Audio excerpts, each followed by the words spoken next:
How does the all-electric P7 sedan from Chinese EV manufacturer Xpeng compare to the Tesla Model 3? And will the Xpeng P7 be sold in the USA? Make sure that you stick around as I dive into some detailed comparisons between these all-electric sedans, including driving performance, technology, and features, and a whole lot more.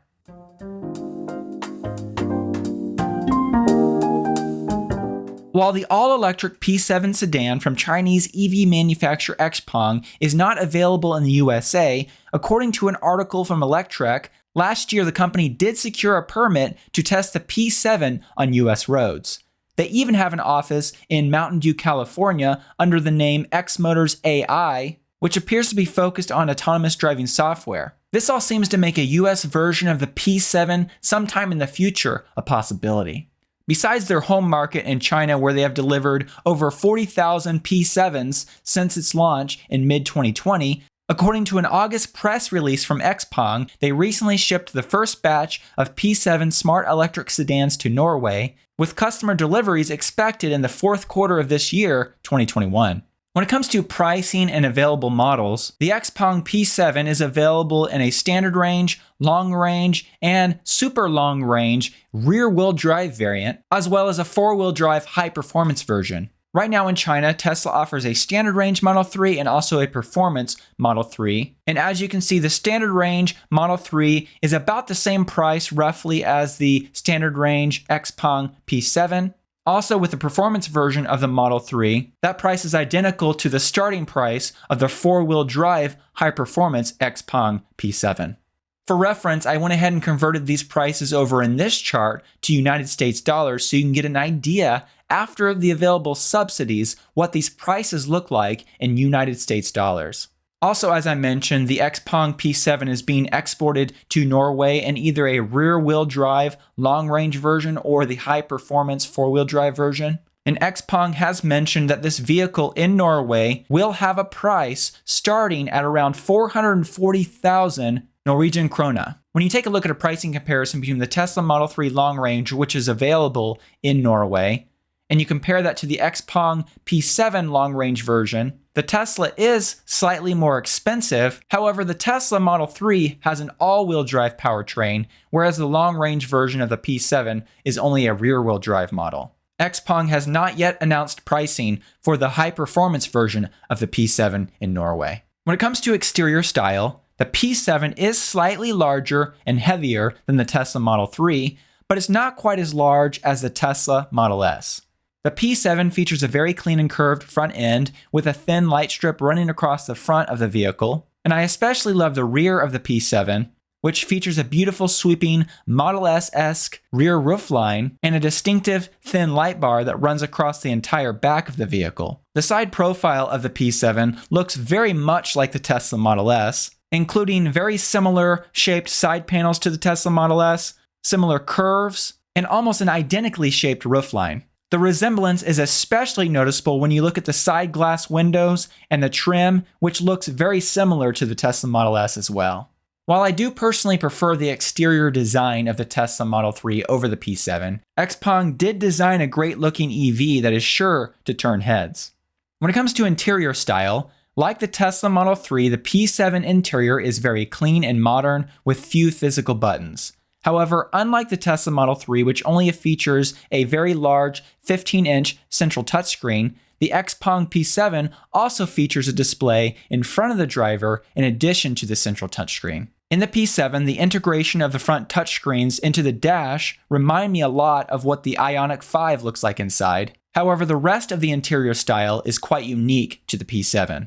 When it comes to the infotainment system, software, and the user interface of this system, while Tesla's software functionality and user interface is currently unmatched by any other automaker and is the gold standard in my opinion, the Xpeng P7 infotainment system appears very well designed and easy to use.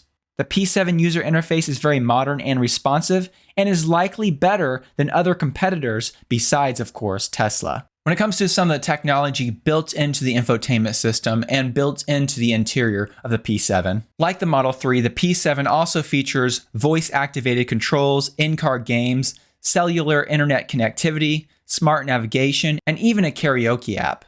Xpeng even has a security function that they call Sentinel mode, which functions in a very similar way to Tesla's Sentry mode. Also, depending on which trim level that you pick, the P7 also has available mobile phone wireless charging, offers an AC outlet for rear passengers, heated front seats, and even offers a ventilated front driver's seat, which is not something that is currently offered on the Tesla Model 3. For those who prefer real leather over the vegan leather seats that are found in the Tesla Model 3, the P7 does offer genuine leather seat options.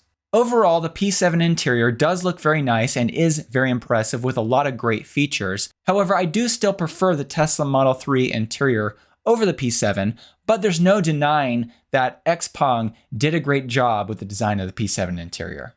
When it comes to a range comparison between these vehicles, according to the NEDC test cycle in China, the standard range version of the Xpeng P7 is rated to get slightly more range than the standard range Model 3. However, when it comes to the performance version of the Tesla Model 3 sold in China, that vehicle is rated to get more range than the Xpeng P7 high performance version. When it comes to the versions of the P7 and the versions of the Tesla Model 3 that are being sold in Norway, here's what the WLTP test cycle results look like for these vehicles.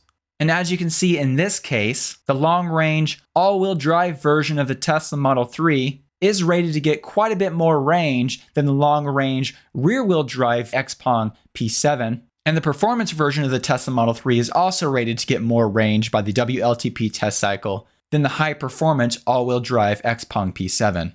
When it comes to real-world test results, once again, I went to Bjorn Nyland's YouTube channel and compiled data from several of his YouTube videos. And based on his real-world test results, it appears like the performance Tesla Model 3 clearly will get more real-world range than the Xpeng P7 performance version. When it comes to a cargo room comparison, both the Model 3 and the Xpeng P7 have front trunks.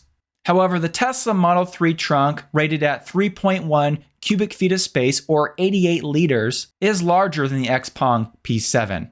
I could not find an official number for the size of the Xpeng P7 front trunk. However, based on some video comparisons, it's definitely smaller than the Tesla Model 3. The rear trunk of the Tesla Model 3 also offers a little bit more room as well. When it comes to some performance numbers, the Tesla Model 3 clearly has a higher top track speed and is able to go 0 to 62 miles per hour or 0 to 100 kilometers per hour quicker than the Xpeng P7 in either the rear-wheel drive or the four-wheel drive performance versions. When it comes to another important metric, charging speed, according to evdatabase.org, the Standard Range Plus Model 3 with a lithium iron phosphate battery pack, which is the version being sold in China right now, can charge from a 10% state of charge to an 80% state of charge in around 23 minutes. evdatabase.org also rates that the Model 3 performance version should be able to go from a 10% state of charge to an 80% state of charge in around 25 minutes. I was not able to find a 10% to 80% state of charge number for the Xpeng P7. However, on Xpeng's website, they do give a number for the 30% to 80% charge. And as you can see on this chart, the Xpeng P7 will take between 28 and 31 minutes, depending on the variant and the battery pack, to charge from 30% to an 80% state of charge. So while this is not an apples to apples comparison, a 10% to 80% state of charge as compared to a 30% to 80% state of charge, I have put these numbers side by side on these charts for the standard range versions of these vehicles. And it's very clear here that the Tesla Model 3 Standard Range Plus with a LFP battery pack does charge quite a bit quicker than the Xpeng P7. And here's a chart showing the performance versions of these vehicles. And once again, it's clear that the Tesla Model 3 performance version charges quite a bit faster than the P7 all-wheel drive performance version. When it comes to the advanced driver's assistance features built into each of these vehicles, Xpeng offers what they call Xpilot 2.5 on their lower trim level cars, and also Xpilot 3.0, which comes equipped with an impressive NVIDIA Drive AGX Xavier computer. NVIDIA's website mentions that this system delivers an incredible 30 tera operations per second for Level 2 Plus and Level 3 automated driving.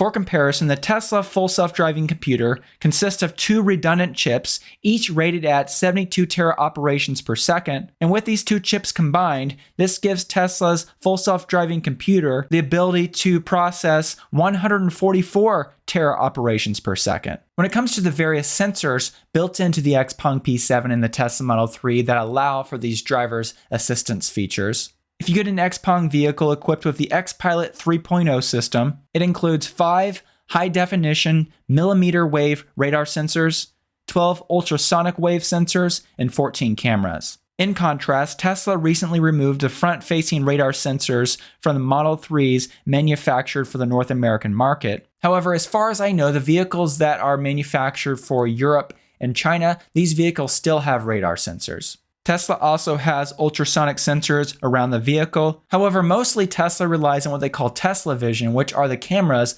built into the vehicle. XPilot 3.0 is very equivalent to Tesla's autopilot system, and both Tesla's and Xpeng systems are classified as Level 2 driver's assistance systems, meaning the driver is still in full control of the vehicle and must stay alert and be ready to take over at any time. Both systems feature adaptive cruise control and lane support features. But in addition, like Tesla's Navigate on Autopilot that is available for those who upgrade to the full self-driving package, Xpeng's XPilot 3.0 has the ability to make navigation and traffic-based automatic lane changes as well. On Tom Malogny's YouTube channel, and he's the senior editor at Inside EVs, he has a video comparing the Tesla Model 3 Navigate on Autopilot in China to the Xpeng P7 system. And overall, in that video, it appears like Xpeng's system works quite well, at least on Chinese roads, and offers a very similar driving experience to Tesla's Navigate on Autopilot. When it comes to future autonomous capabilities, Tesla and Xpeng both have very similar and impressive highway systems. However, Tesla is currently rolling out city street functionality to their limited group of full self-driving beta testers, and once this software is fully developed and ready for a wide release in the future, Tesla claims that the Model 3s sold today have all the hardware necessary for full self-driving, and with a future software update, should be able to use this hardware to drive themselves. Now, do note that Xpeng is also working on city street functionality for their system, but apparently they're going to rely on not only radar sensors, but also LiDAR sensors as well with their new system. As they mentioned in a recent press release about the new Xpeng P5 sedan, their new version XPilot 3.5 will add city driving to their navigation-guided pilot system.